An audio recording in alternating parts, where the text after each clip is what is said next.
Preciados amigos y amigas, qué alegría que estemos todos juntos aquí en la Iglesia de Todos los Santos. Dear friends, welcome. What a joy it is that we're all here together at All Saints Church this morning. Mi nombre es Mike Kinman. My name is Mike Kinman, soy Rector. I am the Rector.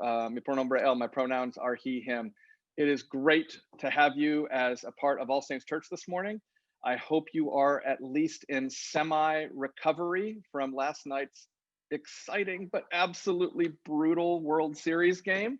And we will not be bowed, as we do every time the Dodgers are in the series. It is Dodgers Sunday here at All Saints Church, and we are a people of hope.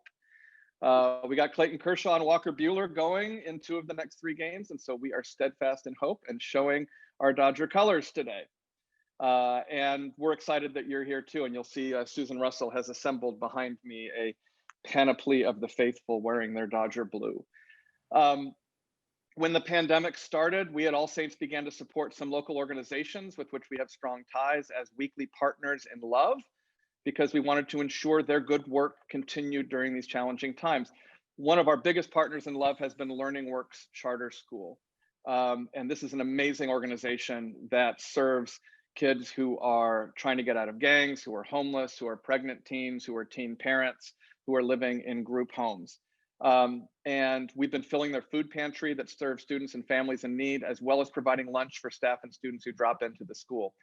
We need your help to ensure that a team of faithful All Saints volunteers can continue to provide lunch at Learning Works 3 days a week through the end of the year. So here's what you got to do. You just go to the All Saints website, click on donate, and then click on one-time gift. You can contribute any amount. No donation is too small. No donation is too large. Just type Learning Works under the special gift notes, and you can help nourish the bodies and minds of some of the most vulnerable in our community through your generosity. And now I want to jump into this morning's forum. Our guest today is Rick Perlstein. Rick is a historian and author. He was called, I love this, the hyper-caffeinated Herodotus of the American century by The Nation. That's like one of the best quotes ever. The New Yorker said, for Americans younger than 55, the story of conservatism has been the dominant political factor in their lives, and Rick Perlstein has become its chief chronicler. And I fit in that category, and it's been true for me. Rick has written essentially a 4-volume history of the new right. It begins with Before the Storm, Barry Goldwater and the Unmaking of the American Consensus, continues with Nixonland, the rise of a president and the fracturing of America.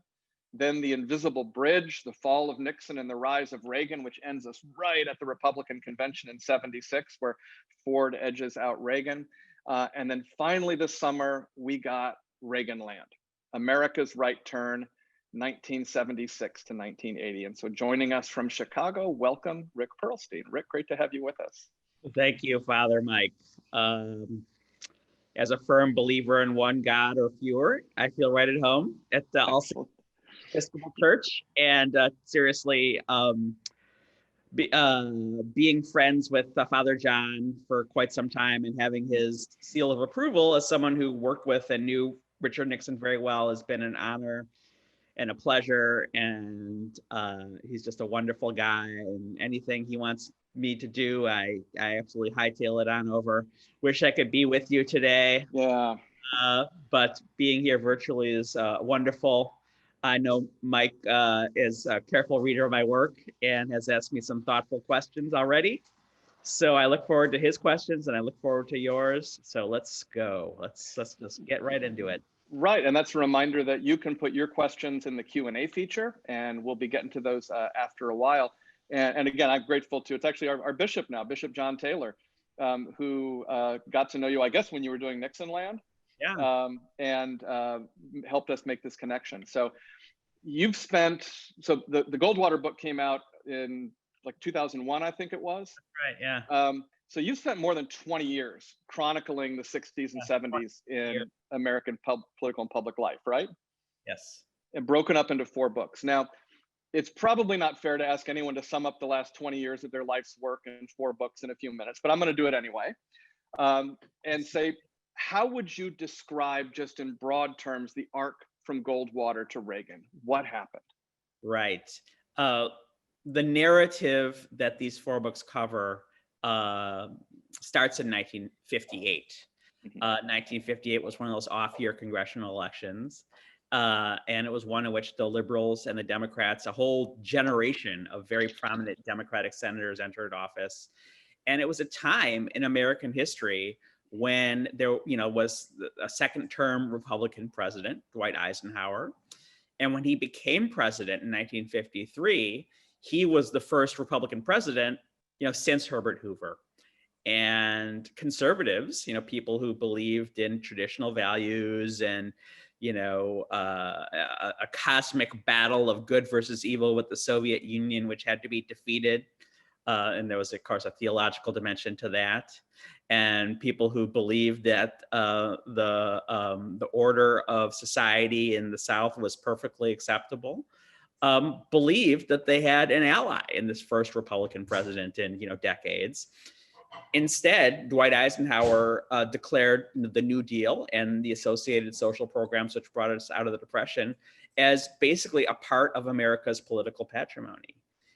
He not only refused any intention of reversing the New Deal, he advanced it. He proposed a national healthcare system, didn't succeed. It was kind of a reinsurance system. He started the Department of Health, Education, and Welfare. He built the interstate system, which was the greatest system of public works, really, since the Tennessee Valley Authority. And he declared quite explicitly in a famous letter to his conservative brother that people who called for things like the repeal of Social Security and unemployment insurance were stupid. So what that kind of signified in the broad sweep of American history among the people who kind of interpreted America to itself, the pundits and the scholars, was the idea that America was fundamentally a liberal country, that it had arrived at a liberal consensus, not just that, conservatives were fighting liberals and liberals had the temporary upper hand, but that this literally was the direction of history. And this was a global, worldwide phenomenon in which in all the kind of capitalist democracies, the idea that the state was growing to take care of human needs, that this was a scientific reality, that this is almost an ideological neutral thing that there shouldn't be any controversy over, was the dominant interpretation. There was a book that came out in 1960 by a sociologist, very prominent sociologist named Daniel Bell, called The End of Ideology.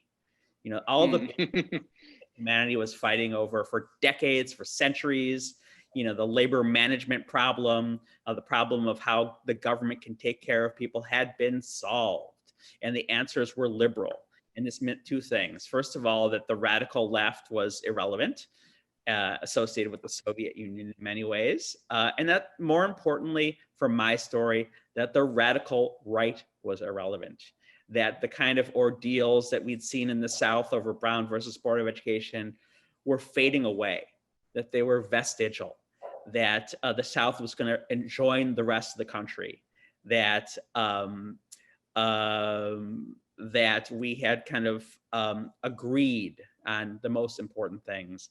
And of course, this idea that America had reached some kind of consensus was a profound misinterpretation of what was happening on the ground, both on the left, because we saw, the rise of the new left following the assassination of Kennedy and the Vietnam War. And that's part of the story I tell in my second book, mostly Nixonland. Mm-hmm.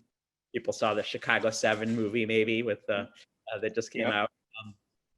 But also that there were a group of people, and they weren't just in the South, it was a coalition all over the country, that were organizing quite explicitly and passionately to defeat liberalism, that saw it as basically a political heresy.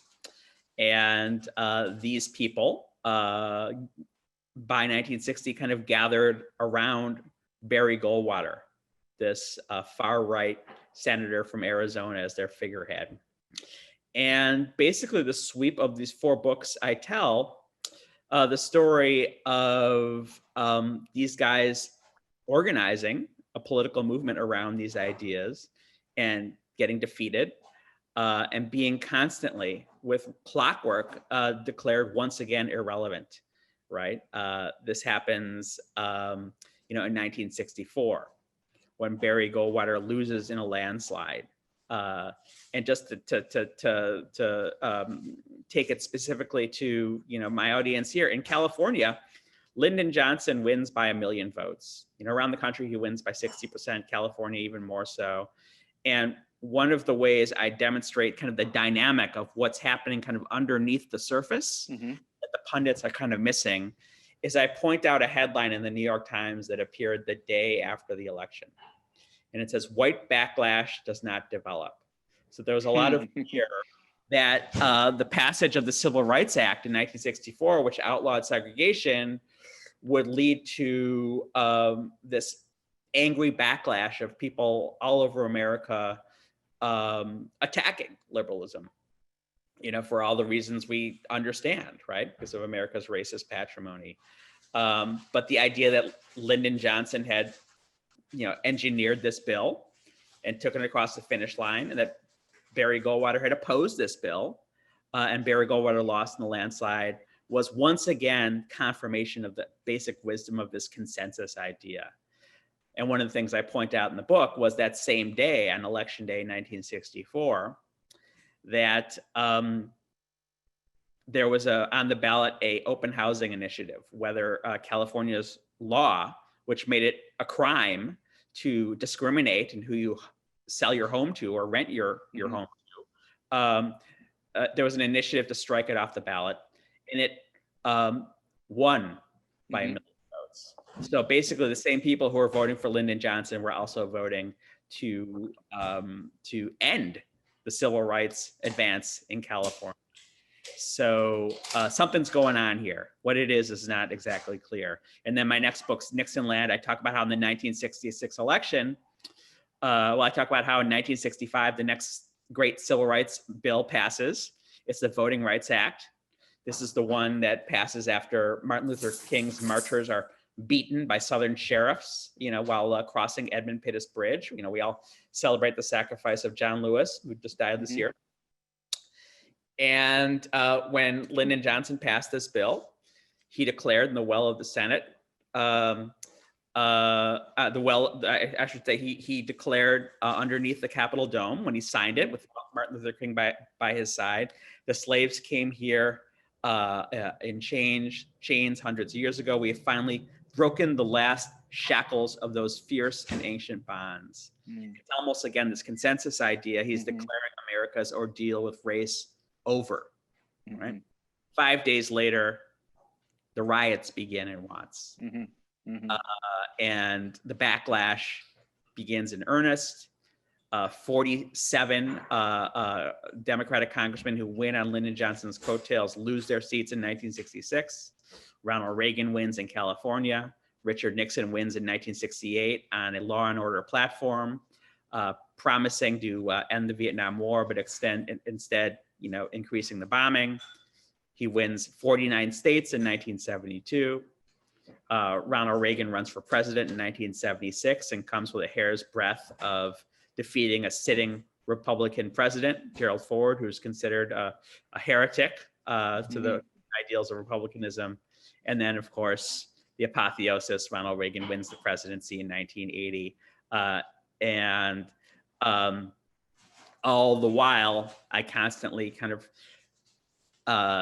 not only tell the story of the building of these ideas, these forms of argument, these institutions, advancing the conservative appeal and spreading its coalition to, blue collar workers, to Christian conservatives, women who are, anxious about feminism, people who, fear the advance of civil rights to lose their kind of white privilege, all sorts of folks, business anguish about, declining profits and regulation and inflation.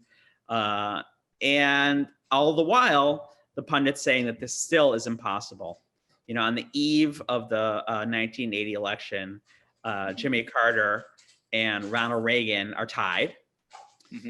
And the Carter strategists are convinced that the only thing they need to do to push it over the finish line for Jimmy Carter is to just get one debate in the books, one television between Reagan and Carter.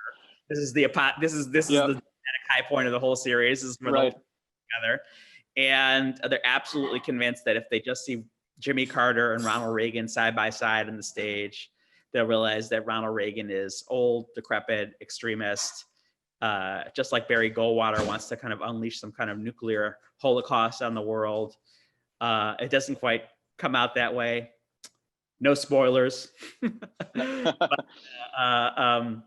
But, we can talk about that more if you want. But that's basically the story of the sweep of the books, and against the background of shifts in popular culture, economic shifts, sociological shifts, shifts in social mores. I try and capture the whole canvas, the whole panoply of not only how culture change, how politics changes, but how culture changes and how the two inform each other. And you just get to this, and especially when you think about that final debate between Carter and Reagan just days before the election. And you describe Carter as the engineer in chief because he kept wanting to try to explain things to everyone. And I kept thinking of that great Maya Angelou quote, "I've learned that people will forget what you said, people will forget what you did, but people will never forget how you made them feel." Right. And it feels like Carter was always just like, if I can just explain to people and engage them intellectually and show them that this makes sense. Right. And Reagan understood how to tap into feelings. And this seems to be an ongoing liberal conservative issue in this country, is that liberals are trying to explain how right we are. And I'll be a liberal, I'll say we, and conservatives, certainly what Trump was able to tap into was a feeling. Right. Can you talk about that evolution of sort of understanding the power of feeling? And I don't think it started with Reagan, but he just was this master at it. Right. And then on the other side of the ledger, it's unquestionably the case that liberals do best when they can kind of concant people's emotional energies. Bill Clinton. Loyalties, whether it's John F. Kennedy, congealing people's feeling of the future. I decide there's this young person who is going to bring us forward instead of backwards. Whether it's Lyndon Johnson mobilizing the feeling of fear against Barry Goldwater as someone who is going to create division in society, and that he is going to unleash the demons of nuclear warfare. Whether it's Bobby Kennedy in 1968, whether it's Jimmy Carter in 1976, the idea, you saw that. I keep on pulling on the religious themes in the book, but there's that poster from the 1976 Democratic Convention. And by the way, this book is illustrated. I have a wonderful photo essay in the middle. There's a poster at the 1976 Democratic Convention of Jimmy Carter, the guy who promised he wasn't going to lie to you and he was going to redeem the nation after the sins and the stains of Watergate and Vietnam. And he had a big beard, and it said, "JC can redeem America. JC can save America." Right. And the way he kind of, harnessed those feelings of innocence, that he was a good man, a decent man, a pure man. Right. So, but, the conservative appeal has been, by this late date, nothing but kind of a politics of emotion and a politics of negative emotion. And, the case of Ronald Reagan, one of the things he was able to take into that debate and into that, kind of closing argument against Jimmy Carter was a very potent question. Said, "Are you better off now than you were 4 years ago?" Right. And one of the reasons he was able to convince people that he had a more convincing answer to that was that Jimmy Carter, who had been both a Baptist missionary but also a nuclear engineer, shared this passionate certitude that he could kind of retreat away from the kind of messiness of politics, arrive independently at answers to America's problems on his own, and then just kind of present those problems, solutions to those problems as a fait accompli, almost like an equation, right? Without kind of getting buy-in from the various political constituencies. And this happened right away, right? So one of the things that happened after he was elected president, again, with this very kind of effective emotional appeal, but one not really based on policy positions at all, was he went to Plains, Georgia, and he studied various policy problems. One of them was he read the Army Corps of Engineers thick report on the kind of water projects they had going on in the country. He realized that 50 or 60 of them were not economically rational. And without consulting with anyone else, he announced a hit list of dam projects that he was going to cancel. Now, objectively speaking, these might have not been, kind of giving return on investment for members of Congress in whose districts those dams are. That's right. Life and death. And I tell the story of how he didn't even tell his Interior Secretary that he was going to do this. His Interior Secretary lands on a tarmac. I forget where it is. It's somewhere in the West. I think it might have been Denver, at a convention of governors convention. And he's on the tarmac by all these governors in places like Arizona saying, "What are you doing? Why is this guy making sure I can never get elected to anything?" So that was Jimmy Carter. And one of his most passionate certitudes was built around an economic idea that we now know to be false. And it was the idea that the ordeal of inflation and stagnant economic growth could be solved by budget retrenchment, austerity, cutting social programs. And in 1979, when he had to appoint a new Federal Reserve chairman, he chose a Federal Reserve chairman who was a Democrat, Paul Volcker, but also had adopted the idea of Milton Friedman, that the way to solve inflation was to radically contract the money supply in a way that would basically deliberately induce a recession, which was one of the very few policy promises Jimmy Carter had made, that he was not going to induce a recession to fight inflation. And that's precisely what happened. In the years of 1979 and 1980, factories began closing left and right. Interest rates for buying a home skyrocketed to 20%. And we had basically the worst recession we'd seen just about since the Depression. And it was deliberate. It was induced by policy. So Jimmy Carter went into that debate saying, we need to sacrifice. And by the way, one of the moderators said, "Jimmy Carter, why haven't you asked people to sacrifice?" So he gets no credit for it politically. Right. And the tragedy of this politically, on the level of policy, is we now know that budget deficits have nothing to do with inflation. We have low inflation and massive budget deficits. Ronald Reagan, on the other hand, his main argument is this idea of supply side economics. And I talk about the evolution of this, and it's very much this kind of snake oil notion created by basically editorial writers at the Wall Street Journal with no economic training, claiming that if you lower income taxes across the board, you'll get a miracle of the loaves and fishes, that the economy will rocket ahead, inflation will melt. And not only this, there'll be so much additional revenue added to the federal treasury that we won't have to cut anything. So he's basically offering free money to the American people. And Jimmy Carter is arguing that we need to, put on hair shirts. And lo and behold, on election day, America chooses this feeling of hope and optimism that anything is possible, against the feeling that we need to tighten our belts.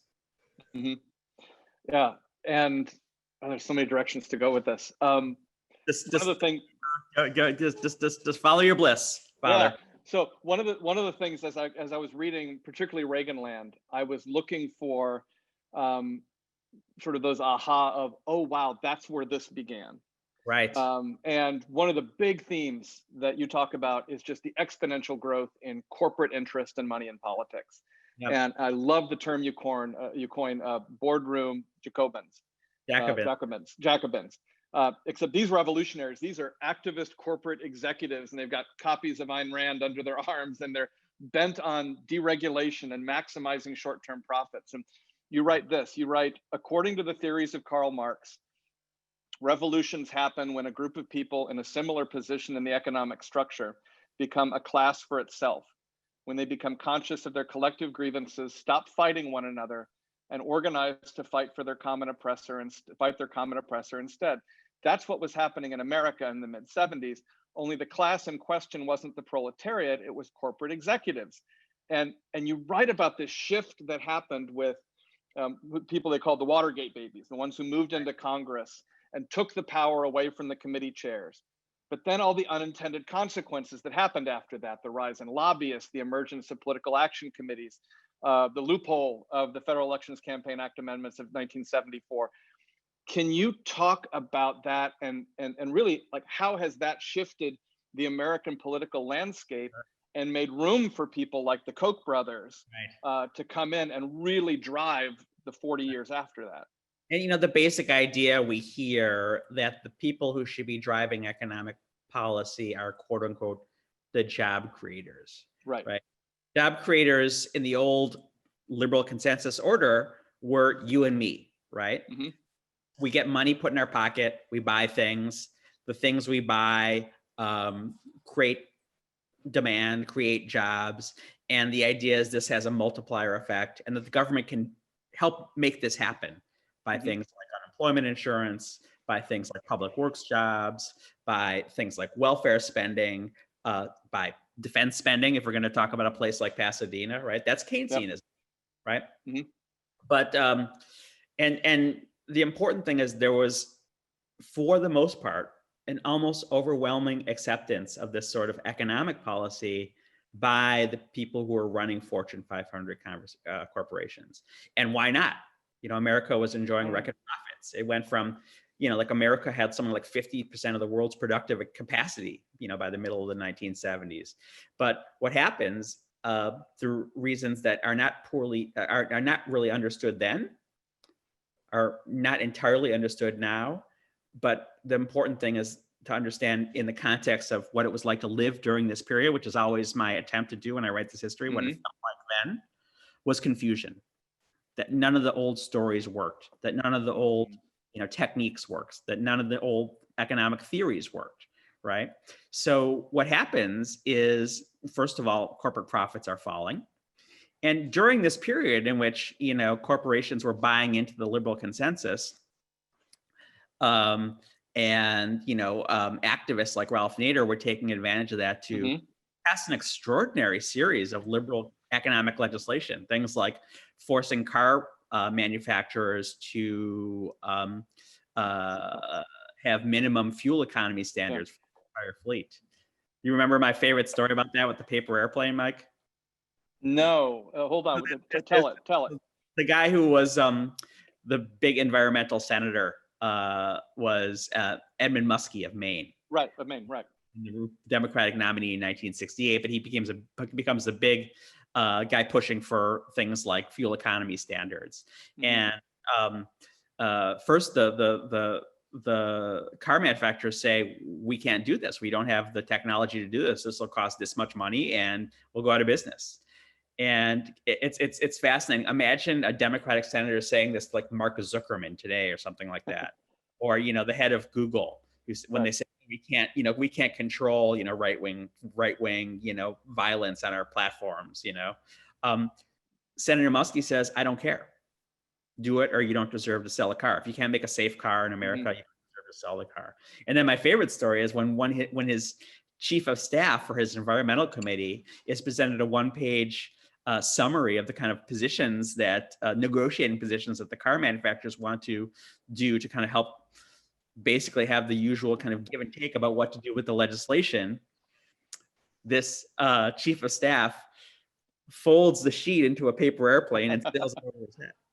So that's how the catbird seat liberalism was, right at this moment in which these corporate profits are declining. And what they do is they take advantage of this confusion to come up with all these various panaceas for what will solve America's problems. And one is, you know, kind of, you know, slashing corporate taxes to, you know, kind of create investment opportunities. This is another false theory that basically people aren't investing capital in companies because corporate taxes are too high.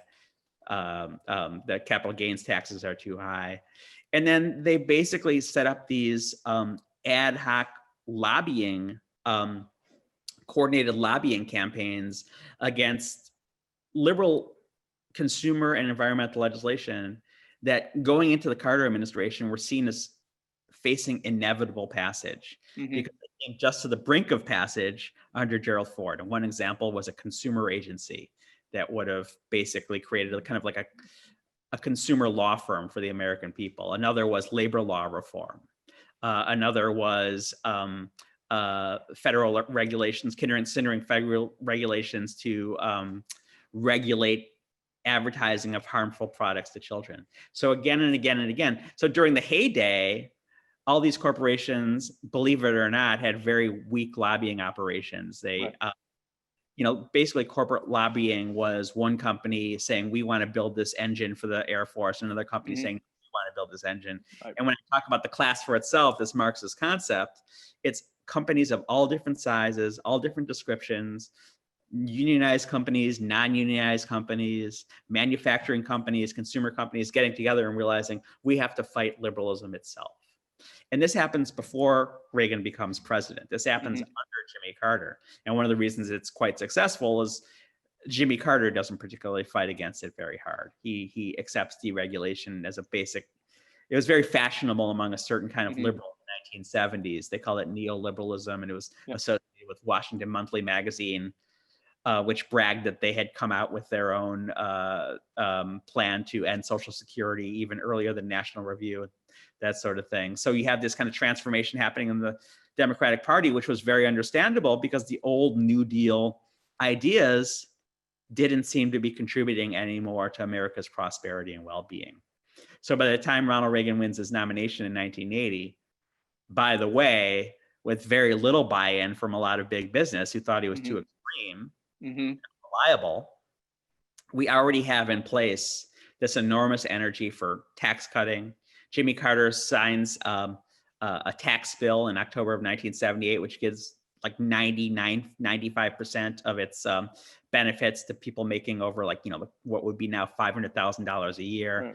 And then my favorite statistic, there's I think it's like 2/3, 64% of the country believes that the way to get our economy moving again is to cut the capital gains tax rate, right. The rate that people get from their selling stock, right? So this remarkable intellectual accomplishment using, really the most sophisticated Madison Avenue and even a little bit darker than that propaganda techniques to kind of convince the American public that the interests of the plutocratic class are aligned with their own interests. Right. And so, I mean, well, yeah, and you really talk about this as a sales job. And like one of the things you write is you said what made Reagan such a valuable figure on the right was his ability to effortlessly package the quest for corporate profit into an uplifting vision of a righteous citizen's crusade. Did I write that? Yeah, you wrote that. That's in the book. And so, yeah, it's good, isn't it? Can I give you a good example of that, or do you want to get to another? Go for it. No, go for it. So a big motor in this is the U.S. Chamber of Commerce, which was, by the way, a very weak, divided organization. And one of the reasons it was very weak and divided was because American, again, companies had very different interests. Some were import oriented, some were export oriented, some wanted economic isolationism, some wanted free trade. But this guy, Lesher, takes over and one of the things, he's a computer genius, and he figures out, well, we can use our computers to send, our kind of issue alerts to only people who are benefited from one policy that we want to do and not others, right? So they then they follow foul of a law which says you cannot lobby on behalf of a membership of an organization unless the members pay dues. You can't tell a senator, we have 2 million members, so pass our legislation on behalf of our constituency, when those members really are not really members, right? So they create a fake organization, literally we call it AstroTurf, like a fake organization with a fake membership. People sign up their employees. Amway signs up all its distributors. So they have, it's called Citizens Choice, and it's designed to sound like a Ralph Nader organization, to fool people into thinking it's the same organization. And Ronald Reagan's job, basically, the way he makes a living as governor, is he does these 5-minute kind of radio homilies every day. I call them homilies. Right. And one of the things he said is that it's such a shame that Ralph Nader has these kind of public interest research groups on college campuses, duping college kids, into supporting his private agenda, where this real public organization, but have no fear, we have this new organization, Citizens' Choice, which actually represents the public interest. And so again, this uplifting vision of a noble crusade, what's actually, this conspiracy on the part of corporate elites, and not only a conspiracy against consumers, but a conspiracy against smaller corporations with different interests who are not even told, what kind of policies they're supporting. Well, and then, then you take a look at what happens when Reagan gets into office. And maybe big business didn't put him there, but they sure learned what they had when they had him there. And when that vision took hold, it led to, I guess the image is Gordon Gekko, and greed is good, and eventually to the repeal of Glass-Steagall and Citizens United. And eventually, like if you ask, so who's the most thing? That's a really good example. So that was who repealed Glass-Steagall? That was Clinton. Right, it was Clinton, right? This idea that this becomes an intellectual hegemony, that ideas that were associated with the plutocratic elite are seen as, in the public interest. So that's really ultimately how the story that these 4 books tell. Right, and then, but then, like I think about, well, who's the most recognizable of the boardroom Jacobins of the 80s, and it's Donald Trump. Right. And now he's in the White House using a lot of the same tactics. And I remember when he was running in 2016, Jon Stewart on the old Daily Show, he played a clip of Trump being referred to as a billionaire populist. Right. And then John did his sort of wonderful Carson-esque exasperated double take, and he said, "That's not a thing." And like, how was Reagan able to equate corporate profit with a populist nirvana? And then it's 35 years later, and the people who cut their teeth on Reagan, Roger Stone and Paul Manafort, they're the ones who helped put Trump into office. Right. How do we keep falling for this? Well, how does this happen, right? I mean, it's, of course, it didn't start with Ronald Reagan. Right. There's a deeply embedded ideology within American individualism that I think it was John Steinbeck who said there are no poor people in America, only temporarily embarrassed millionaires. Right? So the idea that of course we have to cut the quote unquote death tax, the tax that one has to pay in an estate, because we might have to pay taxes someday on our family's estate, once we go on Shark Tank and our gadget gets Mark Cuban sign off or whatever, right? This it's deeply embedded in the myth of the American frontier, that we can just kind of go out and make our fortune, come to California, right?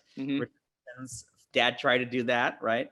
And it's a very fundamental part of American ideology, American identity, that the free operations of the capitalist market produce not only the greatest good for the greatest number, but represents an individual's best chance at securing a safe and secure existence for his family. That's a patriarchal ideology too. Yeah. Right. So Reagan is kind of drafting off this. And when I talk about the liberal consensus, which never really existed in the way that the experts thought it had, the idea of the liberal consensus was that there was a gathering sense that ideology was vestigial, that it was old-fashioned.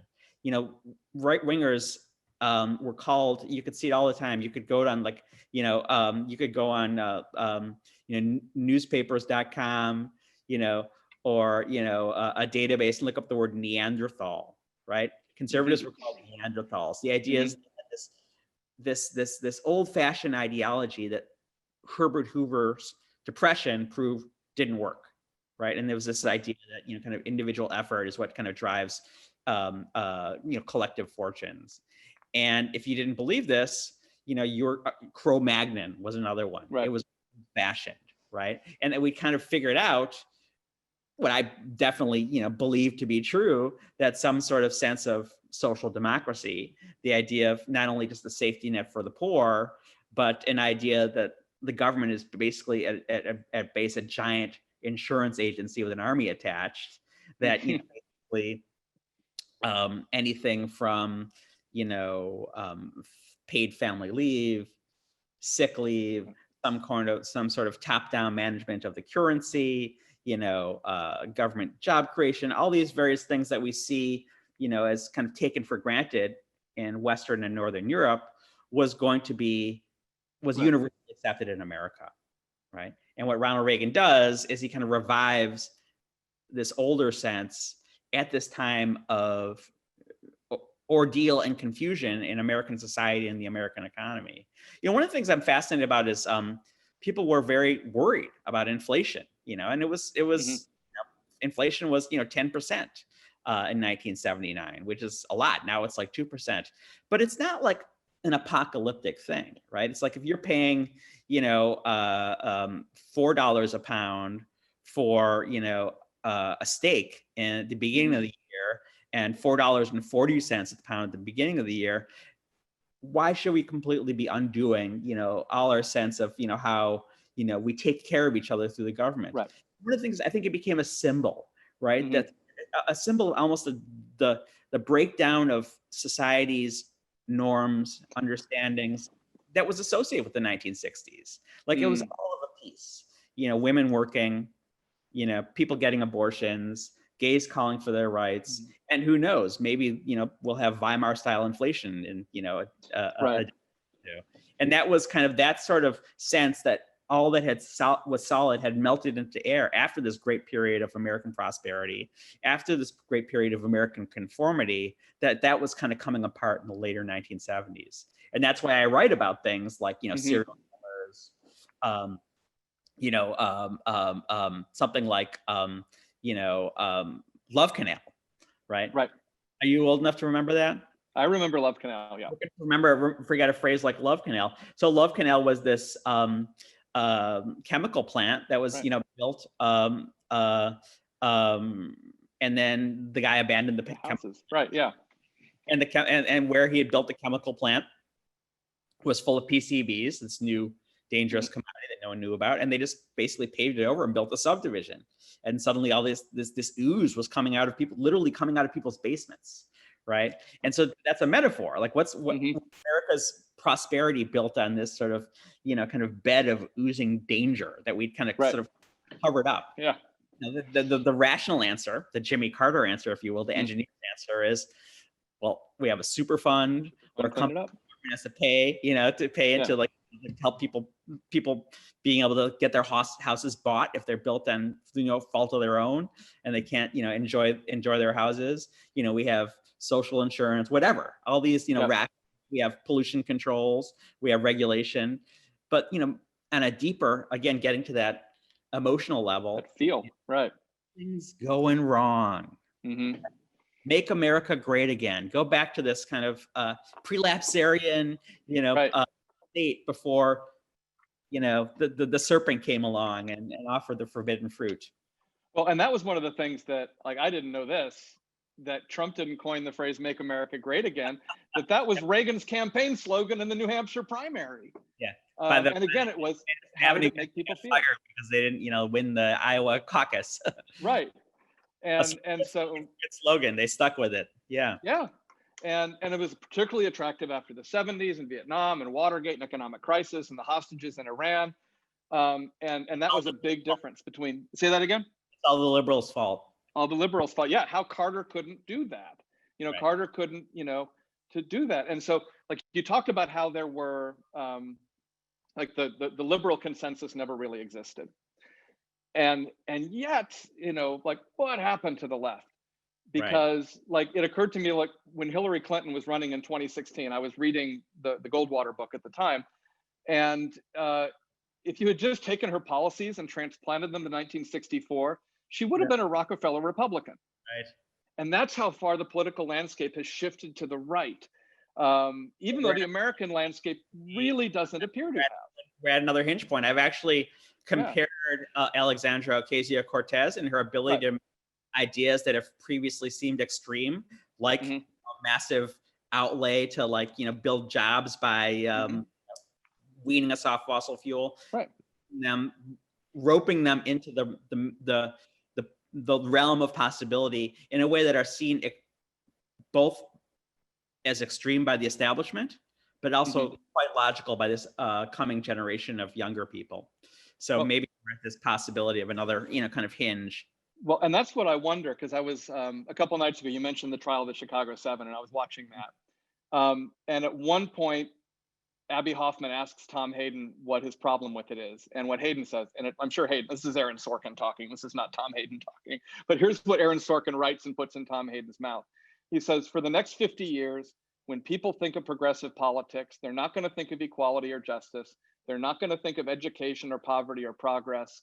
They're going to think of a bunch of stoned, lost, disrespectful, foul-mouthed, lawless losers, and so we'll lose elections." And and so, like, certainly Nixon used that, and certainly Trump is trying to use that, and certainly the Democrats have shown themselves scared to death that anything liberal is going to be equated with that. Right. What is the answer? And can there be an emergence of a new left? And is it people like AOC Yeah. and Cory Bush who might be able to do it?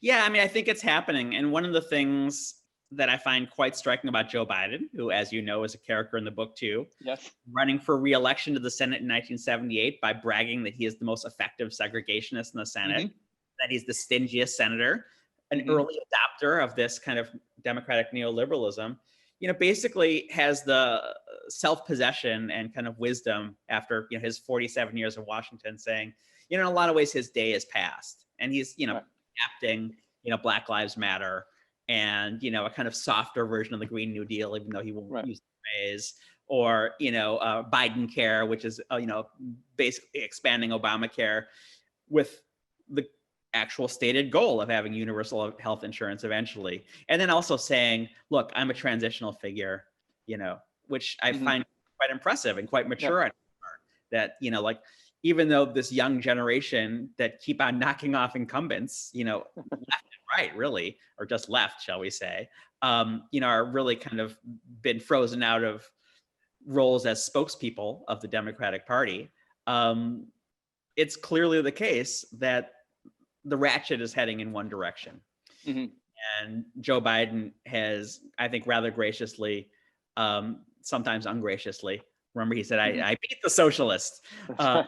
Kind of, he's kind of the parenting advice of parents' job is to do themselves out of a job. He seems to be sort of accepting the idea that his generation is kind of fading into the sunset, and a new kind of Democratic Party is arising in his wake. Anyway, maybe we should throw it to. I've got a couple questions here. The first is just a huge one, and it's explain how we got to Trump from Reagan. Sure, you have 2 minutes. I'm very well practiced at that one. I didn't think that when I started this project in 1997 that I would be, 10% of my energies would be talking about Donald Trump. I do remember when I was a teenager and going on a vacation to New York with my parents, one of the stops was Trump Tower, because all of us believed the myth that he was some kind of, pharaonic figure, right? But I do have a simple 2-minute answer, and that's that Republicans of the Reagan and Nixon generation understood the political power to be mined from the darkest impulses, the most demagogic impulses in the American electorate, the lower functions of the cortex, which is just basically, we have to protect ourselves from the other, and they both exploited that, but they also understood, because these were actually a generation of people whose formative political understanding was what had happened in Europe in the 1930s and the 1940s, was that there was an implicit danger to this, that this was a Pandora's box, and that the mass mind could, basically be led to do terrible things and believe in terrible things. And so there was this kind of sense that one exploits these energies, but this far and no further. And, this is Ronald Reagan constantly talking about, how he wasn't a racist, right? And talking about the great progress America's made. And he was so effective at it, by the way, that he actually won the endorsement of Ralph Abernathy, Martin Luther. Oh my God, that was amazing to read that. Martin Luther King's, right-hand man. Yeah. But this is basically the Republican Party, where George W. Bush in 2003, simultaneously starts a war against an Islamic nation, very much weaponizing, the fear of the other to kind of create this idea that this savage, this savage, swarthy man, and now he's so forgotten. I've forgotten his name. Saddam Hussein. Saddam Hussein is capable of anything, while at the same time as he says Islam is the religion of peace, right? This idea, and this is the guiding metaphor of this kind of politics, is the dog whistle, that you can only be bigoted on a frequency that only bigots can hear, because first of all, it's shameful to adopt bigotry, right? So a generation of Republican politicians since Nixon master this tightrope walk. And of course, what Donald Trump does is he turns the dog whistle into a train whistle. Right. He elevates the secret transcript to the public transcript, and he says they're rapists. I'm going to ban Muslims from the country. I'm going to, he promises the greatest ethnic cleansing in the history of mankind when he says in 2015 that he's going to deport all undocumented immigrants, right? And the transition of the Republican Party is most saliently symbolized by the fact that 90% of the Republican electorate and just about every Republican official says this is great. Okay. Yep. Not only just okay, but it's kind of a relief. Yep. We don't have that dangerous, difficult work of negotiating a message that weaponizes humanity's inborn fear of the other, while maintaining a facade of respectability. So we have someone like Lindsey Graham in his debate against his African-American opponent being asked in the debate, and I don't know if you've seen this clip, it didn't get as much attention as it should have. Can you assure African-Americans in South Carolina that they're safe? And he says, of course they are, as long as they're not liberal. Yeah. Wow. Like languages. There's ones that are good and there's ones that are bad, and the ones that are bad have brought it on themselves. Yeah, and they got problems. That actually gets to another question. John Lloyd asked, to what degree was the enthusiasm for cutting taxes and cutting the social safety net rooted in racism among white voters? And again, this is like Reagan and his narrative of the welfare queen. Right. And I don't think it was necessarily rooted in racism, but racism was one of many components, right? A lot of it was this intellectual idea that somehow this would make the economy better. But it was much easier to do because the people who were associated with getting government largesse, even though this wasn't clearly the case, if you have a home mortgage deduction or Social Security or Medicare, you're benefiting from high taxes too, that the people who are benefiting most were racial others, right? The poor, African American. And the symbol of this in the book that I narrate with great energy is Proposition 13 in 1970. And the statistic that kind of brings it home is, a pollster said, if Proposition passes, and the state of California can't afford things, and your municipality can't afford things, what would you like to see them cut to balance their budgets? And 1% say, fire protection, which is something that Proposition 13 would destroy because it's paid for by municipal property taxes, right? And something like 60 or 70% say welfare, which has property taxes have nothing to do with. So it's not very hard to make the case. And in fact, in the exit polls, people who say that the federal government is doing too much for African Americans go something like 70% for Reagan and 30% for Carter. Yeah. So when you think about how we made the transition from dog whistle to train whistle, and what made that acceptable, you think about the media. Dan asks, is there a through line from, say, Father Coughlin, Father, I think it's Charles Coughlin, on the radio, to Rush Limbaugh to Fox News? Can you talk about the evolution of the right-wing echo chamber and politics of grievance? Absolutely, and not just a Father Coughlin, who was a 1930s Catholic priest who basically turned into a fascist adjacent anti-Semite and directly challenge FDR in the 1930s, but also, what was, we generally consider like the mainstream media, like the Chicago Tribune, was, very right wing and would talk about Franklin Roosevelt as a dictator. And, closer to home, someone like Hoyle, the guy who owned the Orange County Register, would talk about, parks, taxpayer-supported parks as, tyranny, right? So, and all through my books, grassroots right-wing media is very important. And one of the important things about it is it exists below the radar of mainstream media. So I quote, Phyllis Schlafly saying, politics is like an iceberg, 7/8 below the surface. And a lot of what was below the surface was, the kind of direct mail appeals being made by new right, propagandists. It was, grubby pamphlets. It was letters to the editor. And it was, local Rush Limbaughs in places like Boston, where there was a talk radio guy named Avi Nelson who, stirred up a lot of the rage against the Boston busing controversy and then ran for Senate in 1978. But there might have been a guy in St. Louis. There was definitely a guy in Los Angeles whose name I don't remember, who would always have Howard Beale on during Proposition 30.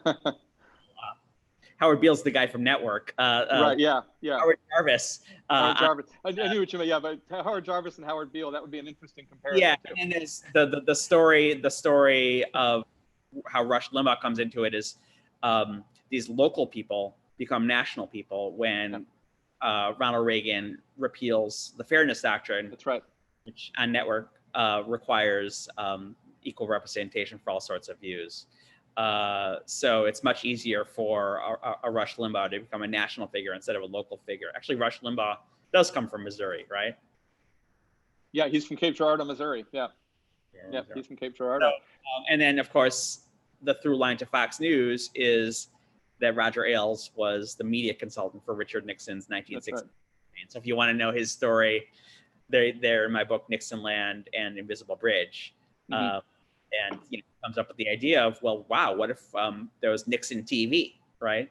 If we could just kind of like, do an end run around these, liberal anchormen who are, doing things like,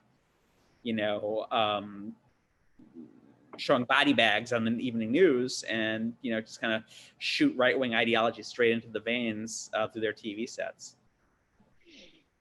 So we got a couple more questions. I actually just want to close with this, which is saying, where are you finding hope today? Oh, well, I mean, it's all over the place, right? I mean, look at the Black Lives Matter movement, right? I mean, and it's not just now. I mean, in 2016, Hillary Clinton, for all her ideological flaws, do you remember the most dramatic part of the 2016 Democratic Convention was when she brought up the mothers of the movement, mothers of African Americans who had been killed by very courageous on her part. I see it in this young generation, multicultural generation of liberal and left of liberal public officials. The progressive prosecutors like our Kim Foxx in Chicago, who are saying, Kim Foxx is she's the state's attorney in Cook County. She's the person in charge of prosecutions. Her mother, she grew up in Cabrini Green, a very poor African American housing, and her mother had mental illness that she self-medicated through illegal drugs. So she understands that, a generation of our jails filled with people who, were taking advantage of the fact that our communities are underinvested in and that we don't have a decent healthcare system. So people had to take illegal drugs in order to do the kind of stuff we do by going in our medicine cabinet, right? A whole generation of prosecutors are saying that, right? And the fact that, Joe Biden, is adopting a liberatory platform. I mean, if you read through it, you recognize things that were completely forbidden at the top of the Democratic Party only 2 or 3 years ago. And the fact that, real progressive change in America often only happens in times of calamity, that it really is often darkest before the dawn, whether it's the New Deal after the Depression, or Reconstruction and the Civil War amendments after the Civil War, 13th Amendment, ending slavery, the 14th Amendment, guaranteeing individual rights. So we may be in a movement like that right now. That's exciting. Well, Rick's book is Reaganland, America's Right Turn, 1976 to 1980. And I invite you, like, please read all 4 of them. They're amazing. We've been putting the link to buy it on Romans. And what'd you say, Rick? You don't have to read them, just buy them. Just buy them. Well, I'd say buy them and read them. They're great books. And so, Rick, I hope we can have you back sometime and continue to get your perspective on stuff. This has been great fun. Thanks so much for joining us. And we're going to turn it over now to Kelly Aaron O'Phelan with Children's Chapel. And also the link will go in the chat if you want to go to the Meditative Chapel with Amy Brenneman. Rick, thanks so much for being with us. Right, I look forward to visiting you in person sometime. Absolutely. Come on over. See you later.